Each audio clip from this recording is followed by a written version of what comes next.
आज तुम लोगों के लगातार फोन होने के कारण मुझे आना पड़ा है। प्रायः तुम लोग ये फोन करते रहते हो कि सर ऑप्शनल कब शुरू करेंगे, सर ऑप्शनल ऑफलाइन कब शुरू करेंगे। तो बेटा देखो, एक बैच तो ऑलरेडी चल रही है और दूसरी चीज जो 100% बीपीएससी के लिए ऑफलाइन बैच विथ ऑनलाइन जो उपलब्ध होगी वो 12 अक्टूबर से मैं सोच रहा हूं। वो भी तब यदि 30 सितंबर जो अभी एक्सपेक्टेड डेट है बीपीएससी का, वो यदि 30 सितंबर को आपका एग्जाम हो गया तो फिर हम 12 अक्टूबर को 2 बजे से ऑफलाइन ऑनलाइन हिस्ट्री का क्लास शुरू करेंगे। पहचान रही हो सबके सब बहुत दिनों से, और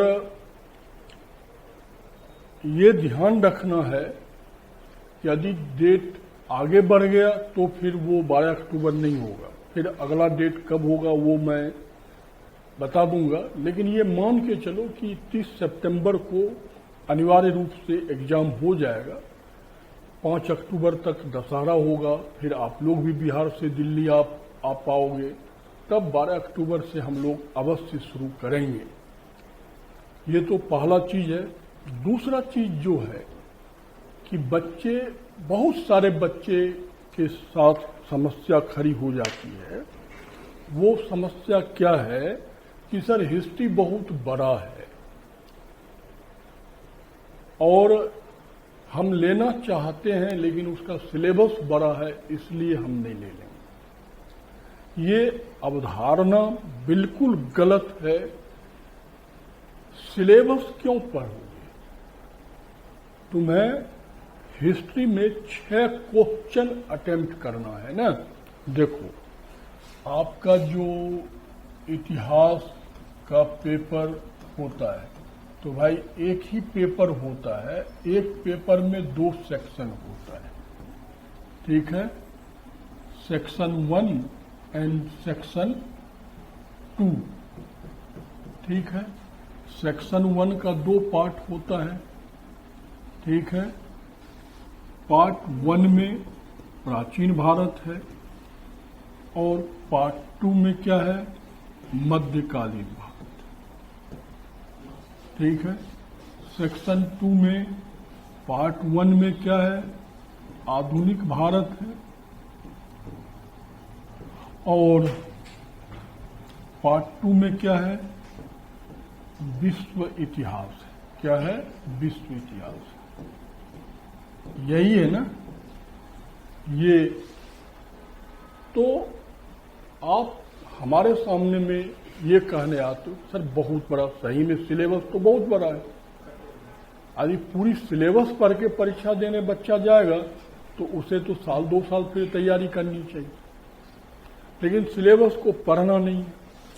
आपको इस पार्ट, दोनों पार्ट से 3 क्वेश्चन करना है और इस दोनों पार्ट से 3 क्वेश्चन करना है। भाई टोटल आपका नंबर 300 है और हर हाल में हमें 300 में 200 चाहिए।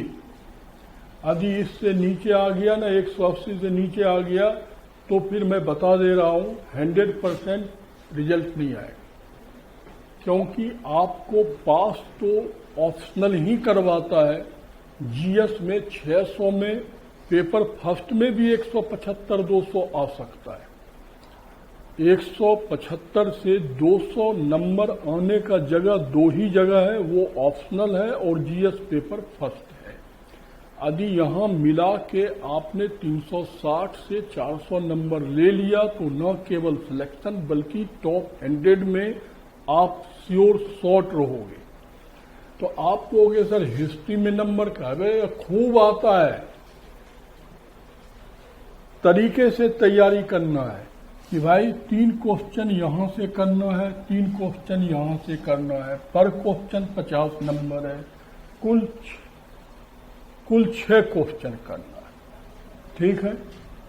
अब देखो 3 क्वेश्चन यहां से आना है, 3 क्वेश्चन यहां से आना है, 3 क्वेश्चन यहां से रहेगा और 3 क्वेश्चन यहां, मतलब 3 चौके 12 क्वेश्चन आना है। उसमें से 6 क्वेश्चन हमें करना है। इसमें से एक एक क्वेश्चन अनिवार्य रूप से हर सेक्शन से करना है, नेसेसरी एक एक क्वेश्चन। तो 4 तो ये हो गया। अब 2 क्वेश्चन। अब सेक्शन ए में पार्ट फर्स्ट एंड पार्ट 2 से यदि हमने एक एक कर लिया तो एक क्वेश्चन हमें और करना है। तो आप 2 क्वेश्चन कहां से करोगे, प्राचीन से या मिडिवियल से, ये आपको तय करना है। यदि मैं तय करूंगा तो मैं कहूंगा कि प्राचीन से 2 क्वेश्चन लिख लो, मिडिवियल से 1 लिख लो। तो भाई प्राचीन भारत को थोड़ी गहराई से पढ़ लो और मिडिवियल में सिर्फ 2 टॉपिक पढ़ लो, मुगल और सल्तनत। 1 क्वेश्चन पक्का आपका, 3 में से 1 पक्का फंसेगा, 100% फंसेगा। बाकी मिडिवियल में क्या है, हमें क्या जरूरत है। और इसी प्रकार एंशिएंट में 7-8 क्वेश्चन है, वो तय उसमें से ही 2 आना है। तो इस प्रकार आप सिलेबस ना पढ़ें, एग्जाम का ट्रेंड क्या है उस सिलेबस पर बेस होकर कि भाई हम सिंधु घाटी सभ्यता पढ़ रहे हैं तो उसमें 3 क्वेश्चन है। उद्भव कैसे हुआ, विशेषता क्या है, पतन। वैदिक सभ्यता पढ़ रहे हैं तो 2 क्वेश्चन है, आर्य कहां के थे 1 क्वेश्चन, दूसरा उसकी सामाजिक, धार्मिक, आर्थिक विशेषता। बौद्ध जैन धर्म का में 2 क्वेश्चन है, दोनों का दर्शन और उसका समाज पर क्या प्रभाव पड़ा। ठीक है, तो ऐसे इतने ही साथ पढ़ लोगे तो 2 क्वेश्चन तो फंस जाएगा। भाई मौर्य काल में प्रशासन से मैक्सिमम क्वेश्चन आता है, फिर उधर गुप्त छोड़ भी दो तो सेलेक्टेड 5-7 क्वेश्चन यहां, 5-7 क्वेश्चन यहां, कुल मिल के 15 से क्वेश्चन। यदि आप से 20 क्वेश्चन कर लोगे, क्वेश्चन करना है, सिलेबस नहीं पढ़ना है। वही बच्चा फंसता है जो सिलेबस पढ़ने में रह जाता है। तो आपको उससे क्या होगा, फायदा हो जाएगा। दूसरा चीज, भाई आधुनिक भारत विश्व इतिहास, तो आप तय कर लो कि हमें यहां से 2 करना है, आधुनिक भारत से, और विश्व इतिहास से 1 करना है। अब विश्व इतिहास में पुनर्जागरण का कारण क्या है, फ्रांसीसी क्रांति का कारण क्या है, अमेरिकी क्रांति और अमेरिकी गृह युद्ध का कारण क्या है, औद्योगिक और रूसी क्रांति के कारण क्या है। ये 6-7 क्वेश्चन कर लो बेटा, 3 आएगा, 2 फंसेगा आप। अब आपकी लिखने की मर्जी। और मॉडर्न इंडिया को तो आप जितना पढ़ो उतना कम है। आप कहोगे क्यों, तो भाई आप प्री देने जाओगे, प्री में हिस्ट्री से कम 35 से 40 क्वेश्चन होता है, उसमें 20 क्वेश्चन तो मॉडर्न इंडिया से ही रहता है। आप जीएस पेपर फर्स्ट जो पढ़ोगे, out of GS paper second में 300 नंबर है, जिसमें 114 नंबर हिस्ट्री का है। इसलिए ये भी कहा जाता है कि आप ऐसे ऑप्शनल का चयन करें जिससे आपको जीएस में बहुत मदद मिलता हो, और वो हिस्ट्री में ये गुण विद्यमान है। क्यों विद्यमान है, क्योंकि आप जान रहे हो प्री में कम से कम कुछ भी हो जाए तो 30 से नीचे नहीं आना है। मेंस में 114 नंबर हिस्ट्री आना है आउट ऑफ 600, बहुत बड़ा हिस्सा हो गया। जहां 10 विषय है वहां एक ही विषय आपको लगभग 125 नंबर दे रहा है। तो वो मॉडर्न इंडिया को आप जितना मजबूत करोगे उतना आप प्री मेन सब जगह फायदे में रहोगे। तो यहां पर आप मॉडर्न इंडिया से 2 कर लो। यदि वर्ल्ड हिस्ट्री से एक ही क्वेश्चन करना है तो आप पुनर्जागरण के कारण फ्रांसीसी क्रांति, अमेरिकी क्रांति और रूसी क्रांति, 4 क्रांति के सिर्फ कारण पढ़ के जाओगे तो 1 क्वेश्चन, 4 क्वेश्चन में से 1 फंसा दूंगा। अब इससे छोटा सिलेबस तो कुछ नहीं हो सकता है, इससे छोटा सिलेबस तो LSW का भी नहीं हो सकता है, और ये प्रमाणिक तौर पे फंसता है।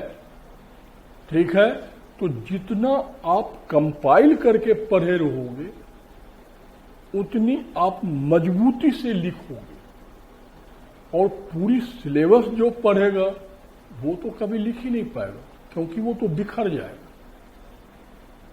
तो इसलिए हिस्ट्री का यदि आपको कोई कह रहा है सिलेबस बड़ा है तो हम कैसे लें, तो ये बिल्कुल इसका मतलब है कि वो आदमी हिस्ट्री को ना पढ़ा है ना हिस्ट्री को समझा है, वो सिर्फ आपको गलत बयानी कर रहा है। तो ये काम बिल्कुल नहीं करें। यदि लेना है तो उसे इस हिसाब से पढ़ना है कि भाई हमें उसमें 200 नंबर आ जाए, और नंबर आता है सिर्फ उसमें आपको फ्लो चार्ट मैपिंग वगैरह एक्स्ट्रा मैं सिखा दूंगा, वो करना है, और वो चीज़ें उपलब्ध है आपके पास, को मटेरियल भी मिल जाएगा, साथ में वो भी तैयारी करते चला जाना। तो और ऑप्शनल हमेशा ऐसा चयन करो जिससे आपको जीएस में मदद मिल रहा हो। यदि आप मेंस देने जाओगे तो 300 नंबर का ऑप्शनल भी आपका है, 114 नंबर आपका जीएस है, तो इसका मतलब है लगभग 450 नंबर वो कवर कर रहा है आपका 600 में। अब क्या चाहिए, तो ये ध्यान रखना है। और 12 तारीख यदि 30 तारीख को यदि हो गया एग्जाम, तो हम लोग 12 तारीख को क्या करेंगे, इस चीज को पे विस्तार से बातें करेंगे कि कैसे तैयारी करना है, कैसे उसे बांधना है। हाँ, लिखने की शैली को जरूर डेवलप करना होगा।